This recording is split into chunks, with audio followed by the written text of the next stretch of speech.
ते मुख्यमंत्री उत्तर देत असताना प्रत्येक क्षेत्रात आम्ही इतर राज्यांपेक्षा कसं पुढे सांगत होते, पण ASERचा जो अहवाल आलाय, सरकारी शाळेमध्ये जाणाऱ्या विद्यार्थ्यांच्या टक्केवारीमध्ये 39% मुलांना अध्यक्ष महोदय गणित सोडवायला येत नाहीत, इंग्लिश वाचायला येत नाही.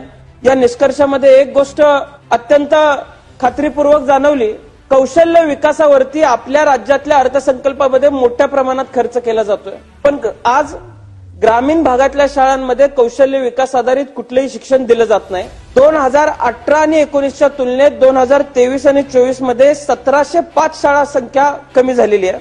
त्यामध्ये शासकीय शाळा 876 कमी झाल्यात, प्रायव्हेट शाळा 785 कमी झालेल्या आहेत. काळजी करण्याची गोष्ट अध्यक्ष महोदय, शासकीय शाळा बंद होत असतील तरच आहे. तेलंगणा सारखं राज्य तिथल्या विद्यार्थ्यांना डिजिटल कोडिंग विदाऊट कम्प्युटर शिकवतं. आज आपलं राज्य इतर क्षेत्रांमध्ये त्यांच्याशी तुलना करत बसतंय, पण शिक्षण क्षेत्रामध्ये दक्षिणेतल्या काही राज्यांची तुलना आपण आपली का करू नये? 1,04,499 प्राथमिक शाळांपैकी 10,397 शाळांमध्ये अद्यापही पिण्याच्या पाण्याची सोय नाही. 11,181 शाळांना संरक्षक भिंत नाही. 29,050 प्राथमिक शाळा व उच्च माध्यमिक शाळांना संगणक व्यवस्था नाही.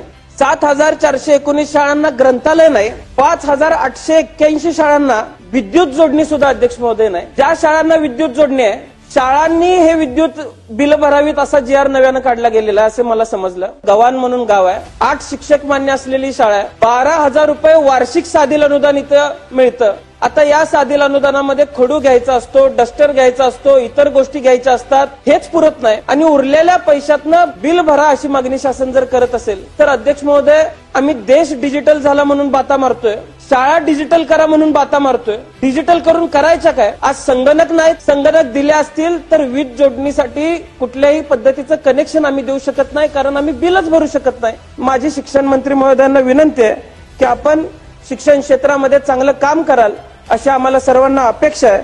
आम्ही ज्या मागण्या शिक्षण क्षेत्राच्या बाबतीमध्ये केलेल्या आहेत त्या आपण पूर्ण कराल एवढीच विनंती मी आज या सदनामध्ये करतो आणि माझे 2 शब्द संपवतो.